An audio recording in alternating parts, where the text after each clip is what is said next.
universelle fête Saint Joseph le 19 mars. Joseph est un très grand saint dont on ne sait que ce que les évangiles nous disent de lui. Ils en parlent plusieurs fois, mais jamais ne donnent une parole prononcée par Joseph. Joseph est le silencieux des évangiles. Je voudrais souligner un premier point. Joseph a été choisi pour être le père de Jésus. Il ne faut pas croire que Dieu a seulement choisi Marie pour être la mère de son fils unique. Évidemment qu'il a aussi choisi celui qui serait le père adoptif, l'éducateur de son fils. Ce choix de Joseph doit nous faire comprendre que c'était un homme exceptionnel, avec aussi une vocation exceptionnelle, participer au processus de rédemption de toute l'humanité en devenant le père nourricier du Sauveur. Pour cette mission, il fallait un homme exceptionnel. Matthieu résume cela en disant que Joseph était un homme juste. Une manière de comprendre cette expression est de dire que Joseph était un homme ajusté à Dieu, un homme qui faisait sa volonté, qui voulait suivre au plus près le chemin que Dieu traçait pour lui. On voit dans la suite des évangiles qu'il a été obéissant à chaque moment clé de l'histoire de Jésus, comme nous le verrons plus tard. Donc Joseph est un homme juste, choisi par Dieu pour prendre soin de son fils unique. C'est une vocation absolument unique qui doit nous indiquer la valeur de cet homme. Il n'y a pas deux hommes comme Saint Joseph dans l'histoire du monde, de même qu'il n'y a pas deux femmes comme Marie. Tout ceci pour souligner que Joseph est un très grand saint, mais un saint humble qui se cache dans le silence des évangiles. Passons au récit de ces évangiles qui nous parlent de ce grand saint. Joseph est présenté comme l'homme des songes. Matthieu en raconte 4. Le premier se passe immédiatement après l'Annonciation. Il faut se mettre dans la peau de Joseph qui est fiancé à Marie et qui découvre qu'elle est enceinte. Ici, il y a toute une littérature mystique qui affirme que Marie n'a rien raconté à Joseph parce qu'elle gardait le secret de Dieu. C'est possible. C'est pourquoi on interprète alors le premier songe de Joseph comme l'annonciation à Joseph pour annoncer la naissance d'un enfant engendré en Marie par l'Esprit Saint. Mais on peut aussi très bien imaginer que Marie ait parlé à Joseph comme on se parle dans un couple qui s'aime. Entre parenthèses, Marie et Joseph se sont aimés. Ils avaient un grand amour l'un pour l'autre. Ce n'est pas possible que Dieu ait envoyé son fils chez un couple qui ne s'aimait pas. Je suis convaincu qu'il y avait une grande connivence entre Marie et Joseph qui apparaît en filigrane dans les paroles de Marie lorsqu'il retrouve Jésus au temple. « Mon enfant, pourquoi nous as-tu fait cela? Vois, ton père et moi, nous te cherchons angoissés. » Alors, à propos de ce premier songe, ce qu'on appelle l'annonciation à Joseph, voici ce que nous dit saint Matthieu. Joseph, son mari, était un homme juste et ne voulait pas la dénoncer publiquement.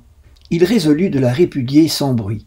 Alors qu'il avait formé ce dessein, voici que l'ange du Seigneur lui apparut en songe et lui dit « Joseph, fils de David, ne crains pas de prendre chez toi Marie ta femme, ce qui a été engendré en elle vient de l'Esprit Saint.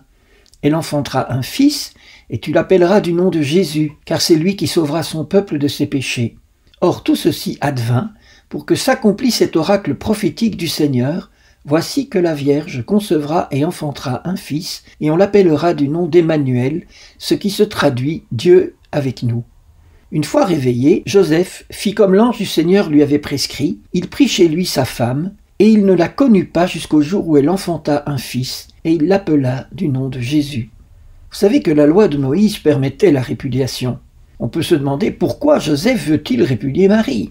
Je crois que c'est parce qu'il a compris que Marie a une vocation unique, et qu'il ne veut pas interférer dans cette vocation. Il faut donc que Dieu lui dise par un ange « Ne crains pas de prendre chez toi Marie, pour qu'il comprenne qu'il fait partie du plan de Dieu. Dieu veut que Marie et lui deviennent une famille, la Sainte Famille. » À partir de ce moment-là, on voit Joseph qui prend pleinement son rôle de père. Il conduit Marie à Bethléem pour le recensement, il cherche un lieu de logement, etc. Il devient un jeune père de famille qui accueille les bergers puis les mages. Vient alors le deuxième songe, toujours dans Matthieu au chapitre 2. Après leur départ, des mages, voici que l'ange du Seigneur apparaît en songe à Joseph et lui dit « Lève-toi, prends avec toi l'enfant et sa mère et fuis en Égypte, et reste-y jusqu'à ce que je te dise, car Hérode va rechercher l'enfant pour le faire périr. » Il se leva, prit avec lui l'enfant et sa mère de nuit et se retira en Égypte. Immédiatement, Joseph obéit. Il part et devient un migrant avec toute sa famille en un pays inconnu. À un moment où les migrants font la une des médias, il n'est pas inutile de se souvenir que la Sainte Famille a été une famille de migrants, de déplacés. Ensuite vient le troisième songe. C'est le rappel en terre d'Israël. Lève-toi, prends avec toi l'enfant et sa mère et mets-toi en route pour la terre d'Israël, car ils sont morts ceux qui en voulaient à la vie de l'enfant. Il se leva, prit avec lui l'enfant et sa mère et rentra dans la terre d'Israël. Mais Joseph ne peut s'installer à Bethléem. Alors un quatrième songe le prévient. Mais apprenant qu'Archélaüs régnait sur la Judée à la place d'Hérode son père, il craignit de s'y rendre. Averti en songe, il se retira dans la région de Galilée. À nouveau, Joseph obéit et va s'installer à Nazareth. Comme l'explique le pape François dans sa lettre apostolique sur Saint Joseph, je cite, « Revenu dans sa patrie, il vécut en cachette dans le petit village inconnu de Nazareth en Galilée, d'où il était dit qu'il ne surgit aucun prophète et qu'il ne peut jamais en sortir rien de bon. Loin de Bethléem, sa ville natale, et de Jérusalem où se dressait le temple. » Fin de citation. Et c'est là que Joseph va exercer son métier de charpentier, qu'il apprendra aussi à Jésus. Après le recouvrement au temple, les évangiles ne parlent plus de Joseph. On en est déduit qu'il était mort avant l'entrée de Jésus dans sa vie publique, et c'est la raison pour laquelle il est invoqué comme patron de la bonne mort.